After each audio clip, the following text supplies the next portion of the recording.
Hey guys what's up. तो क्या हाल चाल है आप सबके। आई होप कि जैसे भी हो बहुत सही हो। सो गाइस आज की जो स्टोरी है वो शेयर करी है शॉन ने, जो कि रेडिट पर शेयर करी गई है। सो आज की स्टोरी शॉन की होने वाली है। सो गाइस वीडियो शुरू होने से पहले मैं आपको बताना चाहता हूँ दैट मेरे को काफ़ी रिक्वेस्ट आती है कि Q&A, आप सबको मेरे से कुछ क्वेश्चंस पूछने, कुछ भी जिसके आप चाहते हो कि मैं आंसर करूँ, तो आप कमेंट में मुझसे वो क्वेश्चंस पूछ सकते हैं। मैंने नया चैनल बनाया है और मैं वहाँ पे आप सबके क्वेश्चंस के आंसर दूंगा।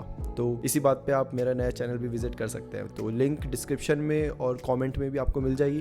प्लीज़ आप वहाँ जाके मेरे नए चैनल को सब्सक्राइब करें, क्योंकि आने वाली बहुत सारी अच्छी वीडियोस वहाँ आने वाली है। लाइक पूरा डिफरेंट जॉनर है, पूरी डिफरेंट वाइब है, बट मज़ा उतना ही आएगा जितना यहाँ पर आ रहा है, इसकी गारंटी मैं देता हूँ। तो वहाँ पर आप जा सकते हो और फिर से अपने सारे क्वेश्चंस आप कॉमेंट में प्लीज़ पूछिए, मैं सबके आंसर दूंगा। Thank you so much. Shawn ने ये वाली स्टोरी 2 दिन पहले रेडिट पर पोस्ट करी थी और उसमें शॉन ने कहा था, हाय मेरा नाम शॉन है और मैं 3 दिन से अपने घर पे बंद हूँ। मैं बाहर बिल्कुल नहीं गया। मुझे नहीं पता बाहर की धूप कैसी होती है, मुझे नहीं पता बाहर की हवा कैसी है, और मुझे मेरे किसी इंसान से इंटरेक्शन भी नहीं हुई है 3 दिन से। और ये सब हुआ है उस दुर्घटना के बाद। मेरी लाइफ बहुत स्मूथ चल रही थी, बट मेरी लाइफ में कुछ ऐसा हुआ जिसके बाद से मेरे को घर से बाहर निकलने तक में डर लग रहा है। मैं आप सबको शुरू से बताता हूँ। आज से करीबन 1 महीने पहले की बात है। मेरी स्टडीज़ पूरी कंप्लीट हो चुकी थी। I wanted to be a doctor और मैं बस जॉब ढूंढ रहा था। हर जगह मैंने अप्लाई कर दिया था, बट कहीं भी कोई खास रिस्पॉन्स कहीं से आ नहीं रहा था। स्टडीज़ में मैं बहुत अच्छा था, हर किसी को मेरे से काफ़ी उम्मीद है। इनफैक्ट मुझे खुद से मेरे से काफ़ी ज़्यादा उम्मीद है और मुझे पता है कि एक ना एक दिन तो कहीं ना कहीं तो मेरी जॉब लग जाएगी। Although it takes time. Job भी कोई मतलब हलवा तो है नहीं कि आज स्टडी कंप्लीट हुई कल ही तुम्हारी जॉब लगी, नहीं, ऐसा नहीं होता। थोड़ा सा स्ट्रगल करना पड़ता है और वो मुझे पता है। मैं अभी अपने अपार्टमेंट में अकेले रह रहा हूँ। मैं जॉब ढूंढ रहा हूँ, हर जगह अप्लाई कर रहा हूँ। थोड़ी सी मुझे टेंशन हो रही है अपने फ्यूचर को लेकर, जो कि आई थिंक नॉर्मल है, खासकर इस एज में। मेरी एज 25 हो चुकी है, तो आई गेस 25 की एज वाले को जॉब की टेंशन तो होती है, तो वो थोड़ी नॉर्मल बात है। अब 1-2 दिन मैं यहाँ वहाँ जॉब ढूंढ रहा था कि फाइनली मुझे एक हॉस्पिटल से रिस्पॉन्स आता है, जिसमें वो मुझे इंटरव्यू के लिए बुलाते हैं। वो बोलते हैं कि हमें आपकी प्रोफाइल अच्छी लगी है, अगर हो सके तो आप एक बार आ जाइए, हम आपकी इंटरव्यू लेना चाहते हैं। मैं काफ़ी ज़्यादा नर्वस था। अगले दिन मैं जल्दी से उठ जाता हूँ, जल्दी से फ्रेशन अप होकर पूरा तैयार हो जाता हूँ और हॉस्पिटल पहुँच जाता हूँ। इनफैक्ट टाइम से पहले ही हॉस्पिटल पहुँच जाता हूँ। मैं अपने इंटरव्यू वाले दिन लेट नहीं होना चाहता था। मैं हॉस्पिटल पहुँचता हूँ, वहाँ पे मुझे पहले तो वेटिंग एरिया में बिठाया होता है। मैं देखता हूँ कि मेरे जैसे वहाँ पर करीबन 10-15 लोग और भी आए हुए थे, तो उन्हें देख के मुझे थोड़ी सी नर्वसनेस होती है, क्योंकि सबको पता था कि एक कंपटीशन है। मतलब 15 के अंदर तो सिलेक्ट नहीं हो सकते, राइट। इनमें से शायद 2 या 3 इतने ही सिलेक्ट होंगे और I have to prove myself. मुझे इन सबसे अच्छा खुद को दिखाना पड़ेगा। तो it was like a competition. मेरी बारी आती है, मेरी इंटरव्यू ली जाती है और पूरा जो ये प्रोसेस होता है वो करीबन 40 मिनट तक चलता है। और मुझे जितना लगता है मेरी इंटरव्यू बहुत अच्छी गई थी। सबसे अच्छे से इंटरेक्शन हुई थी। जो उन्होंने सवाल पूछे थे मुझे सबके आंसर पता थे। जो उन्होंने सिचुएशंस दी थी, मुझे कैसे हैंडल करना है, मुझे वो सब पता था। इंटरव्यू होने के बाद मुझे बताया जाता है कि एक बार जितने भी 13-15 लोग आए हुए हैं उन सब की इंटरव्यू हो जाएगी, उसके बाद हम आपको फाइनल कॉल करके बता देंगे, ठीक है। मैं इंटरव्यू देख के अपने अपार्टमेंट में वापस आ जाता हूँ। मैं उस दिन पूरे टाइम अपने फ़ोन को साथ लेके बैठा हुआ हूँ कि मुझे कब कॉल आ जाए, पता नहीं, मैं मिस नहीं करना चाहता। तो मैं बस लेके बैठा हूँ, बट मुझे कॉल नहीं आती। जैसे जैसे समय बीतता रहता है वैसे वैसे मेरा दिल बैठता रहता है। मुझे बहुत अजीब सी फीलिंग थी, जैसे कि बहुत दुख हो रहा है। ऐसे एक रिजेक्शन वाली जो फीलिंग होती है ना, वो मेरे अंदर धीरे धीरे बन रही थी। रिजेक्शन भी एक मिनट में हो जाता है, आपको कॉल आती है, आपको बता दिया जाता है। बट इधर एक सस्पेंस था, क्या होगा क्या नहीं होगा मुझे भी नहीं पता। और जैसे जैसे टाइम जा रहा था मेरे दिल में बस ये आ रहा था कि शायद मेरी सिलेक्शन नहीं हुई, शायद मेरी सिलेक्शन नहीं हुई। एक होप फिर भी कहीं पे थी कि शायद अभी भी मेरा फ़ोन बज जाए, बट ऐसा कुछ नहीं होता। 2 दिन तक मुझे कोई कॉल नहीं आती। वापस से मैं अब अलग अलग जगह इंटरव्यू देना चालू कर देता हूँ, जॉब्स देखना चालू करता हूँ कि तीसरे दिन मुझे कॉल आ जाती है उसी हॉस्पिटल से, और वो बताते हैं कि कॉन्ग्रेचुलेशन, आपकी सिलेक्शन हो गई है और आप अगले हफ्ते के मंडे से ज्वाइन कर सकते हो hospital. I am a surgeon by profession. मैं ज़्यादा प्रोफेशन में घुसूंगा नहीं क्योंकि उसका शायद ज़्यादा काम नहीं है स्टोरी पे, but I am a doctor, आप कह सकते हो। तो मैं काफ़ी खुश हूँ। मतलब मेरी फर्स्ट जॉब है ऑब्वियसली, और वो भी इतना सब सोचने के बाद। रिजेक्शन हो गई, मुझे जॉब मिलेगी कि नहीं मिलेगी, मैं 25 साल का हो चुका हूँ, ये सब सोचने के बाद फाइनली मेरी जॉब लग चुकी है। तो मैं काफ़ी खुश हूँ और थोड़ा सा नर्वस भी हूँ। पहली जॉब है, कैसा जॉब का एनवायरनमेंट होता है, कैसे वहाँ पे हैंडल करते हैं, कैसे सब कुछ मेरे लिए नया है। तो मैं थोड़ा सा एक्साइटेड भी हूँ, नर्वस भी हूँ, खुश भी हूँ। तो ये सारी फीलिंग्स मेरे अंदर एक साथ आ रही है। वेल मंडे होता है, मैं हॉस्पिटल जाता हूँ। वेल वो हमारी जहाँ हम रहते हैं उस टाउन का सबसे बड़ा हॉस्पिटल है। और जब मैं वहाँ जाता हूँ मुझे अलग ही प्राउड फील हो रहा है दैट फाइनली मेरी एक जॉब लग गई है। एक वो फीलिंग नहीं होती जॉब लगने की, वो मेरे अंदर आ रही थी। मैं अंदर जाता हूँ। अभी जब मैं जाता हूँ, मैं मेरे जो बाकी डॉक्टर्स होते हैं, सीनियर्स होते हैं, मैं उन सबसे मिलता हूँ, अपनी इंट्रोडक्शन देता हूँ। सबसे अच्छे से मिलने के बाद मुझे बताया जाता है कि पहला जो महीना है उसमें मैं सर्जरी नहीं करूँगा, कुछ भी नहीं करूँगा, उसमें बस मुझे ऐसे साइड में रखा जाएगा। तो क्या होता है कि एक इंटर्नशिप टाइप होती है जिसमें आपको पहले सिर्फ देखना होता है कि कैसे काम करते हैं, कैसे इस हॉस्पिटल में पूरी चीज़ें चलती है, क्या रूल्स है जो आपको फॉलो करने होते हैं, वो सब। एंड वो सब जब आप अच्छे से जान जाओ, उन सब के बारे में आपको पता चल जाए, देन ही आपको सर्जरी एंड ये सब करने देते हैं। हाँ, कुछ छोटी छोटी चीज़ें होती है, जैसे कुछ ऐसे भी पेशेंट्स आते हैं जिन्हें बुखार होता है, जिनका नॉर्मली मतलब किसी का सर फट गया होता है तो उसमें मरहम पट्टी करनी होती है, वो सब मैं कर लेता हूँ। बट जो मेजर काम होते हैं वो अभी मुझे अलाउड नहीं थे करने के लिए, which is quite understandable. So okay. Well मैंने आपको अपने करैक्टर के बारे में नहीं बताया। मैं बहुत शांत टाइप का लड़का हूँ, ज़्यादा घुल मिल नहीं पाता लोगों से। हाँ, वो कोई सामने से आके मुझसे बात कर ले तो मैं बिल्कुल अच्छे से करूँगा, बट मुझसे सामने से बात नहीं किया जाता। और मैं थोड़ा शांत ही रहता हूँ, हमेशा काम और चुपचाप ही रहने वाला लड़का हूँ, और थोड़ा अकेला ही रहता हूँ। तो वहाँ पे भी मैं ऐसे ही था, हमेशा चुपचाप ही रहना, अकेले रहना। ऑल्दो बातें मेरी टीम के साथ थी, बट एक वो दोस्ती होती है ना, वो मेरी नहीं थी अभी, बाकी लोगों के साथ नहीं थी। हाँ, धीरे धीरे मैं उनके साथ, मतलब जैसे होता है ना, दोस्ती एकदम से नहीं हो जाती, धीरे धीरे आपकी दोस्ती बढ़ती रहती है। तो वो चल रही थी वो प्रोसेस। एक तो सब सीनियर थे और सबके लिए मैं नया था, तो शायद इसी वजह से। बट ठीक है, जैसा भी चल रहा था सही था। मैं कैंटीन में जब लंच का टाइम होता था तो अकेले ही बैठ के खाना खाता था, और रात को जब सबकी छुट्टी हो जाती थी तभी मैं अकेले ही अपने घर पे जाया करता था, जबकि सब लोग अपने ग्रुप में जाया करते थे। ऑल्दो एक दो बार तो उन्होंने मुझे बोला भी था कि आओ हमारे साथ बैठो, तब मैं उनके साथ बैठ गया था। बट फिर रोज़ उनके साथ ऐसे मतलब बिना बुलाए बैठना मुझे थोड़ा ऑकवर्ड लगता था, इसलिए जब वो बुलाते थे मैं बैठ जाता था, जब नहीं बुलाते थे मैं साइड में ही बैठा रहता था।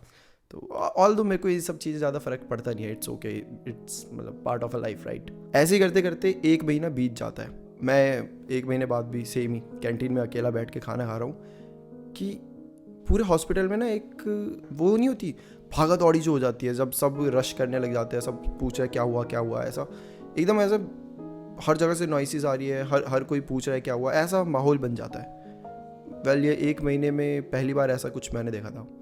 मैं भी थोड़ा पूछता हूँ सबसे, क्यूरियोसिटी तो मेरे अंदर भी थी, तो मैं पूछ लेता हूँ कि क्या हो गया भाई, क्या हो गया ऐसा। तो मुझे बाकी जो डॉक्टर्स होते हैं वो बताते हैं कि एक अजीब सा केस आया है इस हॉस्पिटल में, मतलब केस डिस्क्लोज अभी तक किसी ने नहीं किया, बट कुछ तो बहुत वियर्ड है। सो कोई तो था जिसका बहुत गंदी तरीके से कत्ल किया गया था, लाइक उसके बॉडी पार्ट्स काट दिए गए थे।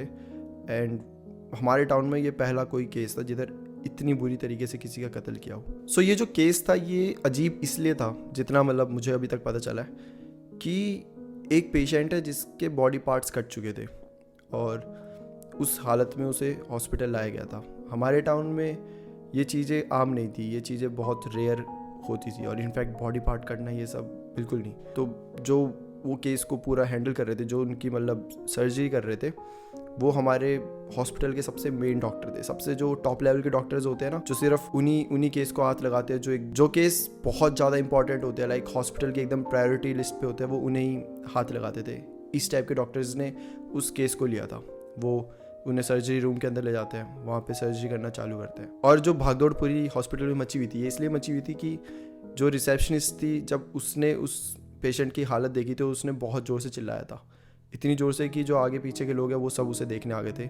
और उसके बाद जिसने भी उस पेशेंट की हालत देखी है उन सब ने ही चिल्लाया था, हर कोई उसे देख के चिल्लाया जा रहा था, क्योंकि वो बहुत ज़्यादा बुरी कंडीशन में वो पेशेंट की हालत थी। और इसी वजह से पूरे हॉस्पिटल में ये भागा दौड़ी ये सब मच चुकी थी। वेल कुछ ही देर में हॉस्पिटल फिर से पूरा शांत हो जाता है, सब अपना अपना काम करने लग जाते हैं। मैं भी अपना काम करने लग जाता हूँ, अपनी टीम के साथ बैठा हूँ। ऑल्दो वहाँ पे भी ये बात हो रही है कि आज का जो केस है वो बड़ा रेयर और बड़ा गोर टाइप, मतलब बहुत अजीब सा था। और क्या वो बच पाएगी क्या नहीं, यही सब डिस्कशन चल रही थी। ज़्यादा किसी को पता नहीं था कि उसकी हालत कैसे हुई, वो कहाँ से रहती है, कुछ भी नहीं पता था किसी को भी।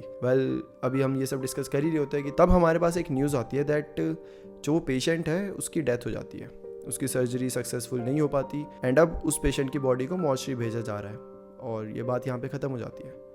नेक्स्ट डे वापस से सेम ही चीज़ रिपीट हो रही है। मैं आ रहा हूँ, मैं नॉर्मल काम कर रहा हूँ, अकेले बैठ के खाना खा रहा हूँ और घर जा रहा हूँ। एक दो दिन यही चीज़ें रिपीट होती है और तीसरे दिन जब मैं आता हूँ, मैं नॉर्मली अभी फिर से खाना खा रहा हूँ अकेले बैठ के, कि तब एक पेशेंट मेरे पास आकर बैठ जाती है। हॉस्पिटल में तो हज़ारों पेशेंट होते हैं तो कोई भी कहीं पे भी बैठ के खाना खा सकता था, बट वो पेशेंट मेरे पास आकर बैठती है। ये फर्स्ट टाइम था जब मेरे पास कोई आकर बैठ रहा था। वो एक लड़की होती है, उसकी उम्र कुछ 22 साल तक की लग रही होती है, दिखने में काफ़ी सुंदर, बाल एकदम घने लंबे, और वो बस मेरे को देख के स्माइल कर रही है। मैं उसे ऑकवर्ड फील नहीं कराना चाहता था, तो मैं उससे जस्ट ऐसे ही नॉर्मली पूछता हूँ कि क्या हुआ, आप यहाँ पे पेशेंट हो, क्या दिक्कत थी। तो लड़की बताती है कि कुछ मेजर नहीं हुआ था, बस नॉर्मली बुखार था मेरे को काफ़ी टाइम से और इतना ज़्यादा था कि मैं ब्लैकआउट हो गई थी, मैं गिर गई थी, जिसकी वजह से मुझे हॉस्पिटल में लाया गया और बस 2-3 दिन के लिए मैं उस हॉस्पिटल में हूँ और उसके बाद मैं चली जाऊँगी।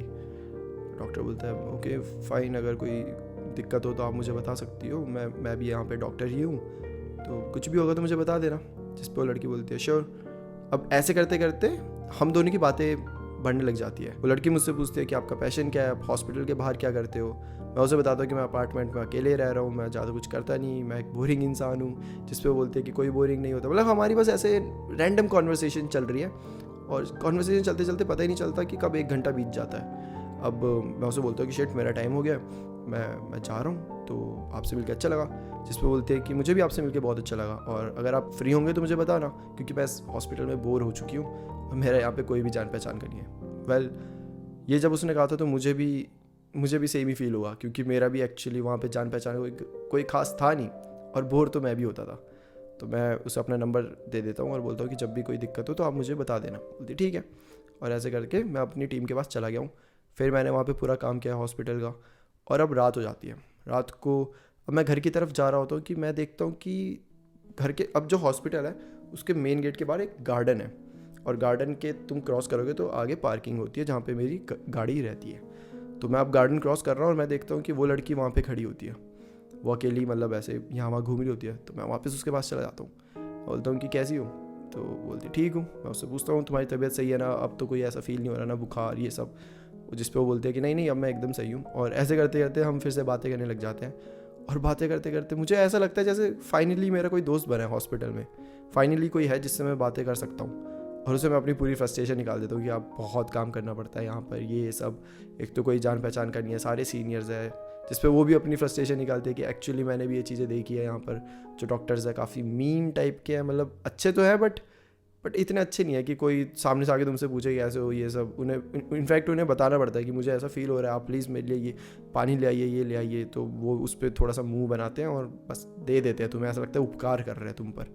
बट तुम पहले हो जो सामने से आगे मुझसे पूछते हो, तो मुझे अच्छा लगा तुम्हारे साथ मिलकर। और वो एक्चुअली मेरी ज़िंदगी का पहला दिन था जब मैंने हॉस्पिटल में जो मेरे वर्किंग आवर्स है उससे ज़्यादा बिताए थे। मैं पार्क में गया तो था कि बस पार्क क्रॉस करके अपनी गाड़ी में बैठ के चला जाऊँगा, बट 2 या 3 घंटे मैं वहाँ उस लड़की के साथ बैठा हूँ। हमारी बहुत बातें हुई है। इनफैक्ट लड़की ने तो ये भी कहा था कि एक बार यहाँ से डिस्चार्ज होगी तो बाहर भी मुझसे मिलेगी और हम हमेशा कांटेक्ट में रहेंगे। और मुझे वो लड़की पसंद थी, वो अच्छी लड़की थी। फाइनली रात ज़्यादा हो जाती है तो मैं भी अब घर अपने आ जाता हूँ। अपने घर आ जाता हूँ तो वही नॉर्मली खाना बनाता हूँ, खाना बना के सो जाता हूँ। अगले दिन पहली बार मुझे एक्साइटमेंट हो रही थी। हॉस्पिटल जाने की एक्साइटमेंट नहीं थी, मुझे उससे मिलने की एक्साइटमेंट थी, उस लड़की से। और मज़े की बात यह है कि इतनी सारी बातों के बाद भी मुझे उस लड़की का नाम ही नहीं पता। आई गेस आज मैं पता कर लूँगा। अब मैं जल्दी से उठता हूँ, जल्दी से तैयार होता हूँ और पहली बार अब मैं जब तैयार हो रहा हूँ तो मैं खुद को शीशे में देख रहा हूँ। देखता तो हर बार था, बट इस बार एक होता नहीं है कि तुम किसी एक पर्टिकुलर इंसान के लिए तैयार हो रहे हो, बार बार अपने बाल सेट कर रहे हो, अपने आप को देख रहे हो कि मैं अच्छा लग रहा हूँ ना, अच्छा नहीं लग रहा है, तो फिर कुछ चीज़ें कर रहे हो खुद को अच्छा लगाने के लिए। मैं वो सब कर रहा हूँ। फाइनली मैं हॉस्पिटल चले जाता हूँ। अब जब मैं हॉस्पिटल जाता हूँ तो मुझे वो लड़की कहीं नहीं मिलती। मैं गया तो काम से था, बट सबसे पहले जाके मेरी निगाहें सिर्फ उस लड़की को ढूंढ रही होती है, यहाँ वहाँ हर जगह, बट वो लड़की मुझे कहीं नहीं मिलती। मैं फाइनली हार मान लेता हूँ। मैं सोचता हूँ शायद वो लड़की डिस्चार्ज हो गई हो, या शायद वो अभी कहीं और हो, शायद वॉशरूम में हो कहीं लेडीज़ के, तो अभी नहीं दिख रही हो। कोई बात नहीं, अब मेरा टाइम भी हो चुका था तो मुझे जाना था। तो मैं लिफ्ट में जाता हूँ और सरप्राइजिंगली वो लड़की भी लिफ्ट में ही होती है। वो लड़की मुझे देखती है, वो खुश होती है कि अरे वाह तुम यहाँ कैसे। मैं भी उसे बताता हूँ कि मैं तुम्हें हर जगह ढूंढा, बट देखो कोइंसिडेंस, तुम लिफ्ट में मिली मुझे। और ऐसे करते करते हम बातें करने लग जाते हैं, और बातें फिर से हमारी सेम उसी तरीके से ही चल रही है कि अब मुझे याद आता है, अरे मैंने तो तुम्हारा नाम ही नहीं पूछा, तुम्हारा नाम क्या है। जिस पे वो लड़की कुछ रिस्पॉन्ड नहीं देती है, लाइक वो कुछ नाम बताती नहीं है, वो बस अपनी बातें बताई जा रही है कि आज मेरे साथ ये हुआ, आज मुझे ऐसा फील हो रहा है। वेल मैं भी उसकी बातें टालता नहीं हूँ, एक बार उसकी बात कंप्लीट हो जाए फिर मैं उससे फिर पूछ लूँगा, शायद उसने मेरी बात नहीं सुनी होगी। वेल अब हम 3rd फ्लोर पे आ गए होते हैं जहाँ पे मेरी टीम होती है, तो मैं वहाँ उतरता हूँ, और जब वो नीचे जा रही होती है तो मैं उससे फिर पूछता हूँ कि अरे तुम्हारा नाम। तो वो बताती है कि you will get to know that, ऐसे बोल के फिर वो हंस के नीचे चली जाती है। और मैं बोलता हूँ ओके ठीक है, पता चल ही जाएगा, वैसे भी लंच में हम मिलेंगे ही। मैं फिर से टीम के पास आता हूँ। टीम वाले इस बार पहली बार मुझे पूछ रहे हैं कि भाई क्या हो गया, तू आज पहली बार इतना लेट हो गया, क्या हुआ। जिस पे मैं बहाने दे देता हूँ कि हाँ वो ट्रैफिक बहुत था, ऐसा वैसा, और बस बहाने दे के मैं फिर से अपना काम करने लग जाता हूँ। अब लंच का टाइम आ चुका होता है। जैसे लंच का टाइम होता है, मैं इनफैक्ट वेट कर रहा होता हूँ कि कब वो लंच का टाइम आएगा। जैसे ही टाइम होता है मैं बस भागता हूँ वहाँ से कि ठीक है गाइस, मुझे बहुत भूख लगी है, मैं जा रहा हूँ, ठीक है बाय बाय। टीम बोलती है कि देख ले आज हमारे साथ खाना खा ले। नहीं आज मैं जा रहा हूँ ना, मेरे को बहुत भूख लगी है, आप सब तो अभी बाद में खाओगे, तो कोई नहीं मैं चले जाता हूँ, ऐसे बोल के मैं निकल गया हूँ। और मैं वापस उसे ढूंढ रहा हूँ एंड कोइंसिडेंटली वो फिर से मुझे लिफ्ट में ही मिलती है। मैं लिफ्ट में अभी नीचे जा रहे होते हैं हम, तो ग्राउंड फ्लोर में ही पूरा खाने का होता है, तो हम वहीं जा रहे होते हैं। तो मैं उससे पूछता हूँ कि तुम लंच करने जा रही हो। बोलती हाँ मैं भी लंच करने जा रही हूँ, तुम भी। हाँ। और फिर से हम लोग बस ऐसे ही बातें कर रहे होते हैं कि हमारी लिफ्ट 1st फ्लोर पर रुक जाती है, और वहाँ पे एक आदमी आ जाता है, वो भी पेशेंट के पूरे उसने कपड़े पहने हुए होते हैं। जब वो आता है उसे देखकर मैं डर जाता हूँ, मैं एकदम पीछे हो जाता हूँ, और मैं बहुत ज़्यादा डर गया हूँ, जिसे देख के वो लड़की एकदम हैरान है कि इसे क्या हो गया। वेल वो आदमी जब हम ग्राउंड फ्लोर पे पहुँचते हैं वो चला जाता है। मैं अभी भी डरा हुआ हूँ, मैं अभी भी लिफ्ट के अंदर ही हूँ, मैं लिफ्ट से बाहर नहीं आ रहा। वो पूछते हैं क्या हुआ, तुम डरे हुए क्यों हो। और मेरे मुंह से बोला नहीं जा रहा कुछ, क्योंकि मैंने कुछ ऐसा देख लिया था जो शायद समझाना मुश्किल था। मैं बहुत ज़्यादा डरा हुआ हूँ। वो मेरे को पहले तो शांत करती है, बोलती है कि क्या हुआ, तुम बताओगे अच्छे से।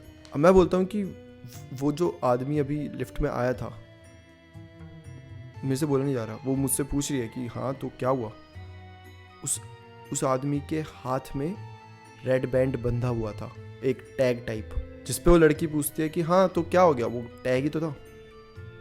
मैं बताता हूँ कि नहीं, वो एक नॉर्मल टैग नहीं था, वो लाल कलर का टैग उसके हाथ में बांधा जाता है जिसकी डेथ हो जाती है और उसकी बॉडी को मॉर्चरी में भेजा जाता है। वो टैग उसके हाथ में बांधा होता है, और वही टैग उस आदमी के हाथ में कैसे था, ये पॉसिबल ही नहीं हो सकता। Like how is it even possible. जिसपे वो जो लड़की थी वो हंसने लग जाती है, वो मुझे बोलती है कि ऐसा कुछ नहीं होता पागल, ऐसा कुछ नहीं है। और मैं बोल रहा हूँ कि तुम हंस क्यों रही हो। तो वो बोलती है कि अच्छा एक काम करते हैं, पहले लिफ्ट से बाहर चलते हैं, तब से रुकी हुई है भाई, लोगों को भी तो ऊपर जाना होगा। तो ठीक है। अब जैसे ही मैं बाहर आता हूँ, मैं 4 कदम आगे रखता हूँ, मैं देखता हूँ कि वो लड़की मेरे साथ बाहर नहीं आ रही, वो इनफैक्ट अभी भी लिफ्ट में खड़ी है। मैं उसकी तरफ मुड़ के देखता हूँ, मैं बोलता हूँ कि क्या हुआ, तुम बाहर क्यों नहीं आ रही। जिस पे वो लड़की अभी भी हंस रही है और बोलती है कि तुम उस आदमी को देख के इतने डर गए थे, तो मुझे लगा शायद मुझे तुम्हारे साथ अब और नहीं रहना चाहिए। जिस पे मैं बिल्कुल समझ नहीं पा रहा, ये बात नहीं समझा मैं कि वो ऐसा क्यों कह रही है।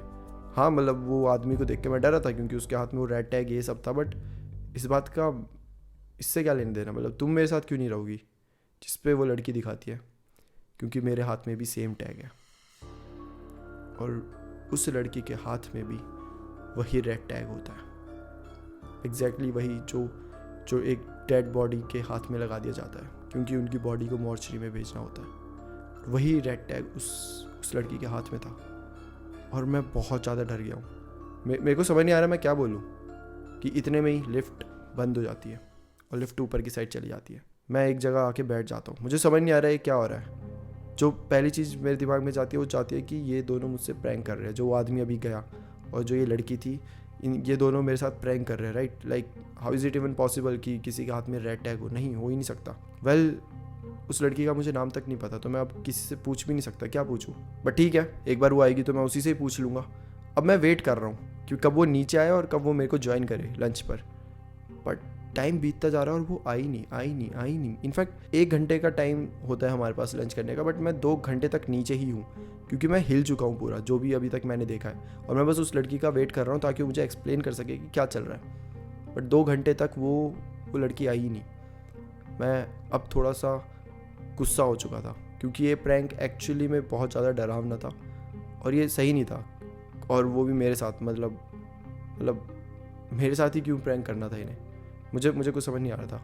मैं जाता हूँ, मैं अपनी टीम को फिर ज्वाइन करता हूँ और मेरी टीम पूछते है क्या हो गया, तू आज सुबह भी लेट आया, अभी भी लेट आ रहा है। और तब मैं उन्हें सबको बताता हूँ कि कल वो लंच के टाइम मेरे साथ वो लड़की नहीं बैठी हुई थी, पेशेंट सी, वो उसके हाथ में रेड टैग था। तो यहाँ पे कोई रेड टैग ऐसे बट रहे हैं क्या कि कोई प्रैंक चल रहा है क्या? या आप सबने भी किसी ऐसे आदमी या किसी लड़की को देखा है जिसके हाथ में रेड टैग हो? सब टीम आपस में बातें कर रही है। मैं बोलता हूँ क्या हुआ? मैं वैसे ही फ्रस्ट्रेटेड हूँ और सब बोलते हैं कि तू सही तो है, तू रात को सो रहा है ना अच्छे से? मैंने कहा भाई क्या हो गया, तुम ऐसे क्यों पूछ रहे हो मुझसे एकदम से? जिस पे मेरी टीम के जो सबसे सीनियर होते हैं वो मुझे आके बोलते हैं कि तू कल अकेले बैठा हुआ था और अकेले ही बड़बड़ा रहा था, तेरे साथ कोई नहीं था। जिसे हम सब देख के थोड़े से हैरान थे कि क्यों तू अकेले ऐसे बड़बड़ा रहा है। और आज जब तू लंच पे जा रहा था इसीलिए हमने तुझे ऑफ़र किया था कि चल हमारे साथ चल ले, क्योंकि हमें लग रहा था कि शायद तेरी मेंटल स्टेट थोड़ी सी सही नहीं है, क्योंकि तू अकेले ही बातें करे जा रहा था, अकेले ही हंस रहा था और सही नहीं लग रहा था हम सबको देख के। और आज तूने हमें सही प्रूव भी कर दिया। और ये जब सुनता हूँ मैं, मेरे पैरों तले ज़मीन खिसक जाती है। मेरे समझ नहीं आता कि क्या बोल रहे हैं लोग। कल मैं उसी के साथ तो बैठा हुआ था। मतलब मुझे समझ नहीं आ रहा है ये सब क्या है। क्या जो मैंने सबसे पहले सोचा था वो सही था? क्या सही में वो कोई इंसान नहीं थी? क्या सही में वो जो रेड टैग है वो सब कोई प्रैंक नहीं था? इनफैक्ट वो सच था। मेरे कुछ समझ नहीं आ रहा। मैं भागता हुआ जाता हूँ, मैं रिसेप्शनिस्ट से पूछता हूँ कि कोई ऐसी लड़की जिसे बहुत ज़्यादा बुखार था, अभी 1-2 दिन पहले ही वो यहाँ पर आई थी और वो ब्लैकआउट हो गई थी इसलिए उसे लाया गया था। रिसेप्शनिस्ट बोलते हैं सर ऐसा तो कोई भी नहीं है यहाँ पर। इनफैक्ट कोई ऐसा बुखार वाला तो हम तो उन्हें नॉर्मली दवाई दे देते हैं, और जो ऐसा बहुत सीरियस होता है ऐसा तो कोई अभी तक केस ही नहीं आया। बोलते यार याद करने की कोशिश करो, कोई तो होगा। बोलते नहीं सर, अभी तक जो केस आए हैं वो मुश्किल से 2-3 ही केस है, जिनमें एक वो उस लड़की का था जिसके हाथ पैर कट गए थे और लंबे बाल, और बस उसी का ही था। जैसे वो उस लड़की के बारे में मुझे बताती है कि उसके लंबे बाल थे और वो थोड़ी सी पतली सी थी दिखने में, मेरा एकदम ऐसा लगता है कि शिट, जिस लड़की के साथ मैं घूम रहा था वो भी तो ऐसी थी। मैं रिसेप्शनिस्ट को बोलता हूँ एक बार मुझे उस लड़की की प्रोफाइल दिखाओ जो अभी 2 दिन पहले आई थी, जिसके बॉडी पार्ट्स कटे हुए थे। वो मुझे उसकी प्रोफाइल खोल के दिखाती है और जो उस लड़की की फ़ोटो मैं देखता हूँ वो लड़की वही लड़की होती है जो मेरे साथ घूम रही होती है, जिसका नाम पैरी होता है। पैरी, जिसकी डेथ 2 दिन पहले ही हो चुकी थी, जिसकी डेथ इतनी बुरी तरीके से हुई थी। वो मेरे साथ घूम रही थी कल, इनफैक्ट आज भी। और ये चीज़ें देखकर मैं बहुत ज़्यादा डर जाता हूँ। मैं बहुत ज़्यादा सरप्राइज़ नहीं, शॉक्ड। मैं बहुत ज़्यादा शॉक्ड हो जाता हूँ। मैं उसी टाइम अपने टीम को बोलता हूँ कि मुझे लीव चाहिए, मेरे को अच्छा नहीं लग रहा। जिस पे मेरी टीम सब बोलती है कि हाँ तुम्हारी हालत भी नहीं लग रही, तुम ऐसा करो घर जाओ। मैं घर आया हूँ, मैं 3 दिन से बाहर नहीं आया अपने रूम से। मैं अभी भी वहीं पर हूँ और वहीं से पूरी स्टोरी लिख रहा हूँ। अभी तक मुझे विश्वास नहीं हो रहा जो मैंने देखा है। क्या वो एक भूत था? मैं इन सब पे बिलीव नहीं करता। I am a doctor. मैं भूत प्रेत इन सब चीज़ों पे बिलीव नहीं करता, बट जो मैंने अपनी आंखों से देखा मैं उसे भी इग्नोर नहीं कर सकता। और इसी चीज़ के लिए मुझे आप सबकी सजेशंस चाहिए। आप सब मुझे बताइए कि क्या ये कोई बीमारी है, क्या मुझे डिल्यूज़न हो रहा है, क्या मैं खुद से चीज़ें सोच रहा हूँ। बट अगर डिल्यूज़न भी होगा तो ऐसा कैसे हो सकता है कि मुझे वही लड़की दिख रही है जिसकी डेथ हो गई है, जिसे मैंने पहले कभी देखा ही नहीं है। कैसे मुझे वही सेम लड़की दिख सकती है? कैसे ये एक कोइंसिडेंस हो सकता है कि जिस लड़की के साथ, डिल्यूज़न में तो ऐसा होता ही नहीं है। डिल्यूज़न में तो आपको चीज़ें दिखती है बट इतनी ज़्यादा डॉट्स से डॉट्स नहीं मिल सकते, राइट? इनफैक्ट मैं डॉक्टर हूँ, मुझे भी पता है डिल्यूज़न क्या होता है। ये डिल्यूज़न नहीं था, ये कुछ और था। ये क्या था मुझे नहीं पता, और मैं इतना ज़्यादा इस चीज़ से डर चुका हूँ, इतना ज़्यादा मुझे ये चीज़ें अंदर से खा रही है कि मैं 3 दिन से बाहर नहीं आया, और मुझे नहीं पता मैं कब बाहर आऊँगा, कब मैं इस बाहरी दुनिया से मिलूँगा। ऐसा लग रहा है जैसे सब कुछ एकदम से मुझे फेक लगने लग गया। किस पे ट्रस्ट करूँ, किससे बातें करूँ, किसके साथ घूमूं फिरूं, मुझे कुछ समझ नहीं आ रहा। मुझे नहीं पता आगे क्या लिखूँ मैं। बस मैं इतना बताना चाहता हूँ कि जो भी आप सब देखते हैं, जिनसे भी मिलते हैं, शायद वो सब रियल नहीं है, शायद कुछ भी रियल नहीं है, आई डोंट नो, बट मेरे लिए तो अब से हर चीज़ फेक है।